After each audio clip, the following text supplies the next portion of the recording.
Welcome to another quiet journey through time. Tonight, we drift back many centuries to a world of damp earth, wood smoke, and softly tolling church bells.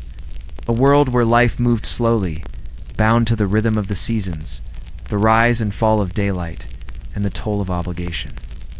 This is the life of the medieval peasant.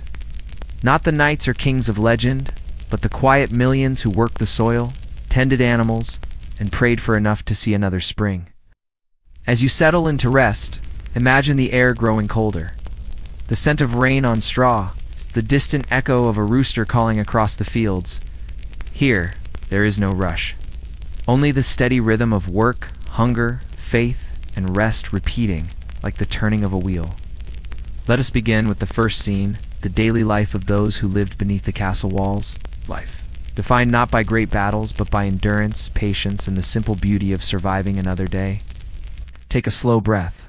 The journey begins before dawn. It is still dark. The air inside the hut is heavy with the smell of old smoke and damp wood. You lie beneath a coarse wool blanket, its rough fibers itchy against your skin. Outside, a rooster stirs, not yours but your lord's. His crow tells you that it is time to rise. You pull yourself upright on the straw-stuffed mattress, brushing away the bits of husk that cling to your tunic. The floor beneath you is dirt, cool, uneven, and scattered with last night's footprints. Few embers still glow in the hearth. You stir them carefully with an iron poker, breathing life into their faint orange light. The smoke curls upward through the small hole in the roof, carrying with it the familiar scent of soot and damp ash. The rest of the household stirs slowly. A child coughs softly in the corner. Your wife reaches for a clay pot, pouring the last of yesterday's thin ale into a wooden cup. Water is precious, and drinking it raw is dangerous. The ale, though weak, is safer. There is no clock to measure your morning. Time moves by the rhythm of light and labor. You step outside into the gray chill. The sky is pale and heavy with mist. The village smells of soil and smoke, of manure and wet wool. Nearby, the blacksmith's hut is silent. His work will begin once the sun breaks the horizon. The air hums faintly with the lowing of cattle and the muffled bleating of sheep still penned in. You move to the fields, your hands already rough from years of work, close around the worn wooden handle of the hoe. The ground is cold, the soil stiff with morning frost. You begin to loosen it, stroke by stroke, each motion steady, repetitive, quiet. The only sound is the soft thud of earth and the rhythm of your breathing. This is your life. Days shaped by the will of the land, and by the expectations of the man who owns it. You do not own your field. You tend it in service, paying your rent not with coin, but with labor. At mid-morning, the bell of the nearby church begins to ring. Its tone rolls across the valley, slow and hollow. You pause, leaning on your hoe, and look up at the gray tower on the hill.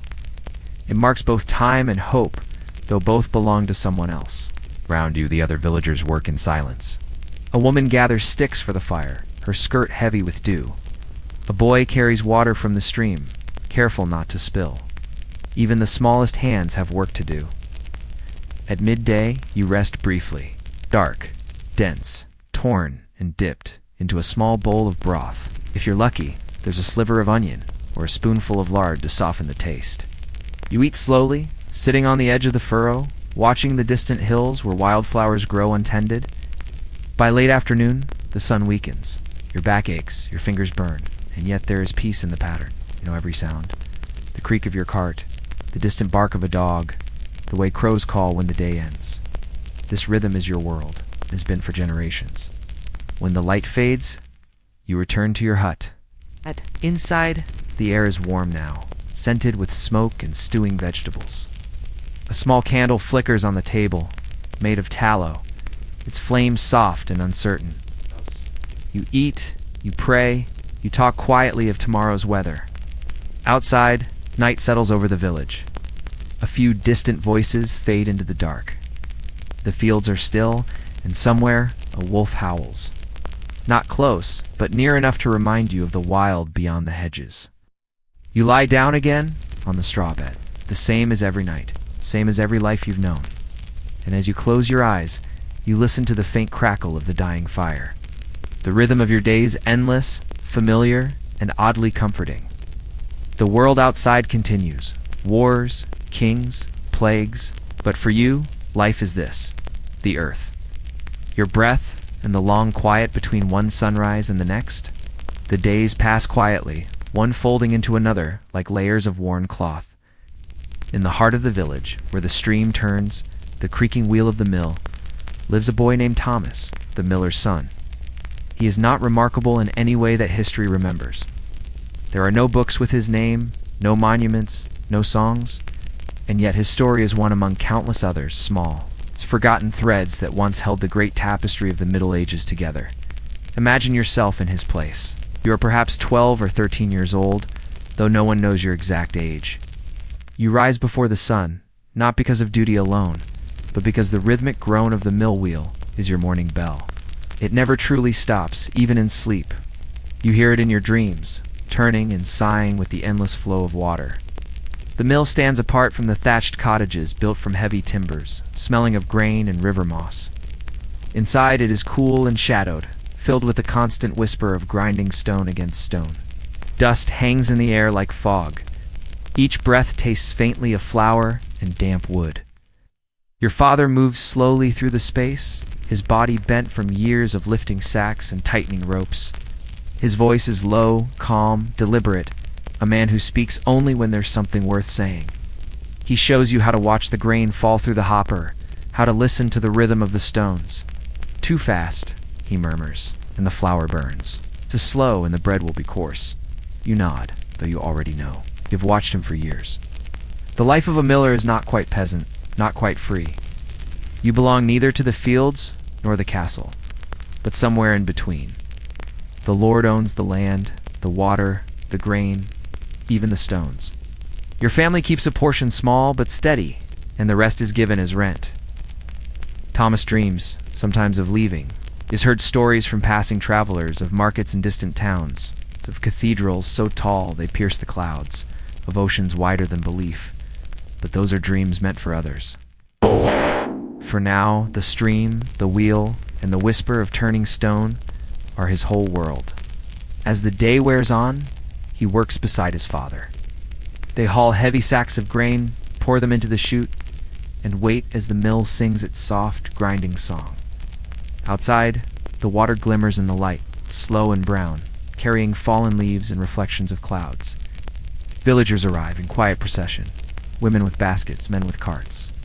They bring barley, rye, and wheat, and they wait patiently as the wheel turns their harvest into flour. No one hurries. There is nowhere to hurry to. The air smells of grain and patience.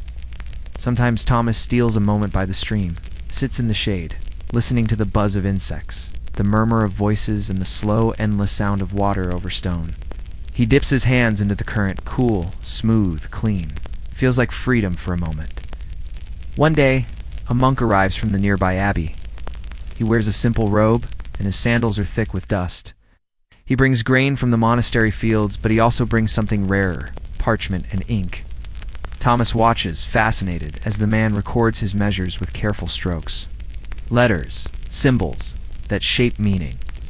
The boy has never seen writing up close before. Later that evening, he asks his father about it. Books are for priests, the old man says, shaking his head. Words can feed the soul, but not the belly. Still, Thomas wonders what it would be like to understand the marks that make meaning. He begins to trace them in the flour dust on the table, copying shapes from memory, crooked lines, circles, strange loops that seem alive. He wipes them away before anyone can see. The months pass, the rhythm never changes. The stream freezes in winter, loosens in spring, floods in summer, and dwindles again in autumn. Each season the mill sings a little differently, its voice shaped by water, wood, and wear. So too does Thomas grow. He learns the trade by heart, the feel of good grain, the scent of spoiled flour, the sound that tells him when a millstone has cracked. But something in him remains restless. Sometimes, as the last light of day fades and the water wheel slows, he stands at the doorway, looking toward the distant hills. He wonders what lies beyond them. A castle, perhaps, town, or maybe just another village, another boy listening to another wheel. And yet he stays, because duty is heavier than curiosity, and roots grow even where the soil is thin. One autumn evening, The air smells of smoke, someone's hearth burning peat. Thomas sits by the fire, his father asleep beside him, and watches the embers shift and glow. He thinks of the stream, the stones, the wheel, the small world that has shaped him. He knows that tomorrow he will wake, and the rhythm will continue. But for a moment, he imagines what it might feel like to walk until the mill's sound fades behind him. He doesn't know that this thought, this quiet flicker of wanting, is a kind of rebellion. Small, silent, harmless, the first whisper of a world that will, centuries later, change beyond recognition. For now, though the mill hums, the stars appear, and the village sleeps. The sound of the wheel turns steady through the night, a lullaby of work and water carrying another day away. The year drifts onward, softly marked by the cycles of labor and light. Each day, the fields change their color from green to gold, from gold to gray. And with this change comes the most sacred time in the peasant's life, the harvest. It begins before dawn with the quiet promise of plenty. The first light spills gently over the fields, glimmering on the dew-soaked stalks of wheat. You can hear the murmur of voices before you see them, the villagers gathering, scythes in hand, their breath visible in the cool air. There is no sound of command, no trumpet or bell. Only the soft scrape of iron, the rustle of straw, and the low hum of songs that are older than memory. You walk among them, the air heavy with the scent of grass and sweat and ripening grain. It is a time of both labor and reverence, a ritual older than churches, older than kings. Every swing of the scythe, every tide sheaf, feels like an offering to the earth itself. Imagine yourself there, the rhythm of the work steady and hypnotic, cut of the blade through stalks, the soft sigh as the wheat falls, the gentle thud as it's gathered into arms. All around, people move in a slow, practiced dance. Step forward, a sweep, a bend, a lift, again and again. The rhythm of their day is made visible in motion. Children run between the rows, laughing softly. Elders sit in the shade, mending baskets or offering sips of watered ale. Even the animals seem to move more gently, aware that this is no ordinary workday. As the morning light warms, the songs begin to rise. Simple melodies hummed in low voices, passing from one worker to the next. They speak of the land, of rain, of gratitude. No one remembers who first sang them. They are as much a part of the earth as the soil itself. At midday, the work pauses. Everyone gathers for the shared meal, bread, cheese, perhaps a roasted onion, or a strip of salted meat if fortune allows. The food is plain, but the taste carries meaning. For many, it is the last time of abundance, before the long, uncertain winter. There are small rituals scattered through the day, the bending to kiss the earth after the first sheaf is cut, the weaving of a small bundle of the final stalks into a doll of straw and ribbon. She is called the Corn Mother, or sometimes simply the spirit of the field. She will be kept in someone's home until spring, a reminder of the land's gift and its mercy. As the day wanes, the golden light thickens. The field is nearly bare now, stubble catching the sunset like tiny mirrors. You can hear laughter, quiet and tired. A sense of completion settles over the village. When the last sheaf is brought in, the people turn to the small open space beside the church. There the priest waits, his robe faded, his voice soft. He blesses the harvest, tracing the sign of the cross in the air. His Latin words drift upward, half understood, half blended with the language of the people's older faith, because beneath the prayers to saints and angels, something older still breathes. Whispered thanks to the soil, to the river, to the quiet power that makes seeds rise from the dark. These are the remnants of ancient belief, carried forward like embers through the centuries. That night, a small feast begins, not lavish, not loud, but warm. Torches glow, the air smells of smoke and bread. The villagers gather in the open, sharing ale from wooden cups, telling stories, humming tunes that drift softly into the dark. The children fall asleep first, their faces lit by the last orange flicker of the fire. The elders sit quietly, watching the sparks rise into the night sky. Every spark feels like a prayer to the heavens, to the soil, to time itself. Imagine sitting there among them, the night air cool on your skin, the taste of bread and smoke lingering on your tongue. It's the hum of conversation fading into a lullaby of crickets and distant bells. You realize that for these people, faith is not a single thing. It is not confined to stone walls or holy books. It lives in gestures, the sharing of food, the touch of soil, the turning of seasons. Their world is small, yet vast in its quiet meaning. As the fire burns lower, someone brings the corn mother doll to the center. A young girl holds it high for a moment, then places it gently beside the hearth. It is said that as long as she remains safe, so too will the village. The people nod, satisfied, and return to their homes. The fields lie empty now. The moon rises, bright and full, casting silver across the stubble. A soft mist creeps in from the river, and the village falls into silence once more. Tomorrow, there will be threshing, grinding, baking, more labor, more rhythm, more repetition. But tonight there is peace. The year has come full circle, and the earth has given enough. You can almost hear the mill wheel turning again in the distance. Slow, steady, patient, the sound of life continuing as it always has. And as you close your eyes, you can feel that rhythm settle in your chest. The rhythm of their days, the heartbeat of forgotten centuries, a lullaby sung in wheat and wind. Imagine yourself once more in that same valley, now dressed in winter's stillness.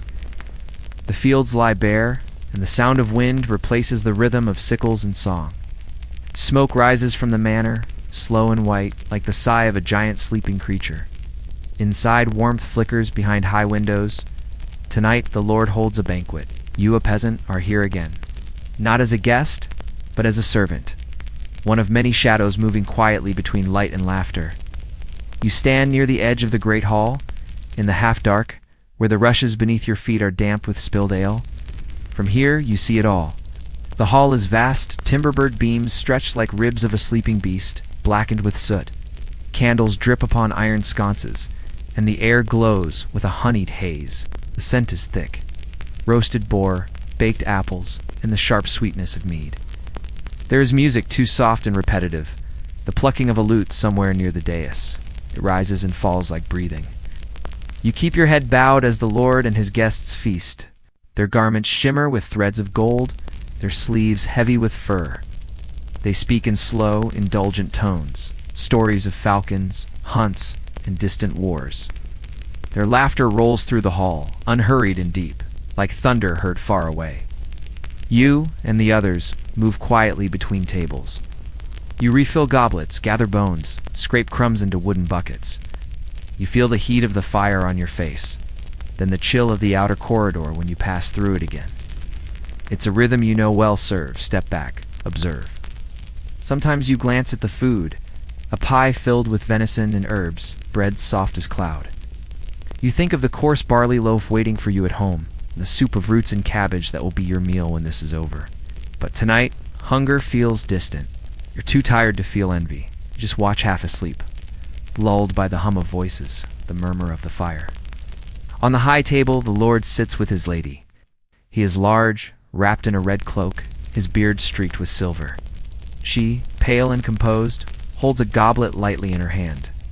You can see the jewels at her wrist catch the candlelight, each movement painting glints upon the wall. They do not notice you, but you notice everything.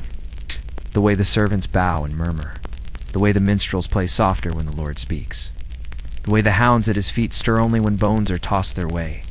It feels like a different world entirely, one where time slows down and bends around comfort. You realize that these people, so close you could touch them, live by a different rhythm entirely. Their hands are smooth, untouched by frost or soil. Their nights end with laughter and wine, not the ache of hunger or cold. Yet for a brief moment, as the Lord lifts his goblet to toast another winter survived, you feel something unexpected. Not envy, not bitterness, but a quiet stillness.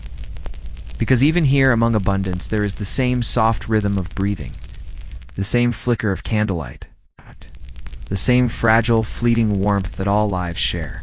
As the feast winds down, the hall dims. Guests drift away, leaving only half-burned candles and the echo of laughter.